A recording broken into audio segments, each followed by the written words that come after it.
Genesis chapter 3. Now the serpent was more subtle than any beast of the field which the Lord God had made. And he said unto the woman, Yea, hath God said, Ye shall not eat of every tree of the garden? And the woman said unto the serpent, We may eat of the fruit of the trees of the garden, but of the fruit of the tree which is in the midst of the garden, God hath said, Ye shall not eat of it, neither shall ye touch it, lest ye die.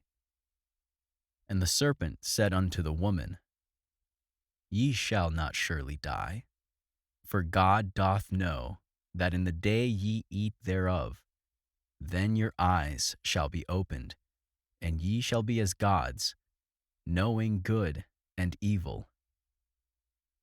And when the woman saw that the tree was good for food, and that it was pleasant to the eyes, and a tree to be desired to make one wise, she took of the fruit thereof, and did eat, and gave also unto her husband with her, and he did eat. And the eyes of them both were opened, and they knew that they were naked, and they sewed fig leaves together, and made themselves aprons. And they heard the voice of the Lord God walking in the garden in the cool of the day. And Adam and his wife hid themselves from the presence of the Lord God amongst the trees of the garden. And the Lord God called unto Adam, and said unto him, Where art thou? And he said, I heard thy voice in the garden, and I was afraid, because I was naked, and I hid myself. And he said, Who told thee that thou wast naked? Hast thou eaten of the tree, whereof I commanded thee that thou shouldest not eat? And the man said, The woman whom thou gavest to be with me, she gave me of the tree, and I did eat. And the Lord God said unto the woman, What is this that thou hast done? And the woman said, The serpent beguiled me, and I did eat. And the Lord God said unto the serpent, Because thou hast done this, thou art cursed above all cattle, and above every beast of the field. Upon thy belly shalt thou go, and dust shalt thou eat all the days of thy life. And I will put enmity between thee and the woman, and between thy seed and her seed. And it shall bruise thy head, and thou shalt bruise his heel.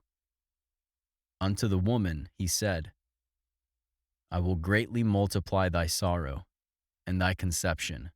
In sorrow thou shalt bring forth children, and thy desire shall be to thy husband, and he shall rule over thee.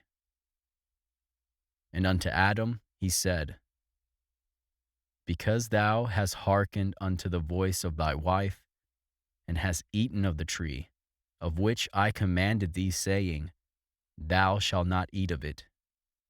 Cursed is the ground for thy sake.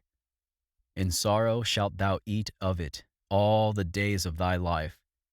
Thorns also and thistles shall it bring forth to thee, and thou shalt eat the herb of the field.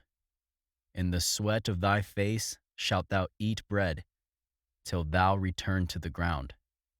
For out of it wast thou taken. For dust thou art, and unto dust shalt thou return. And Adam called his wife's name Eve, because she was the mother of all living. Unto Adam also and to his wife did the Lord God make coats of skins, and clothed them. And the Lord God said, Behold, the man is become as one of us, to know good and evil. And now, lest he put forth his hand, and take also of the tree of life, and eat, and live forever. Therefore the Lord God sent him forth from the Garden of Eden, to till the ground from whence he was taken. So he drove out the man, And he placed at the east of the Garden of Eden cherubims, and a flaming sword which turned every way, to keep the way of the tree of life.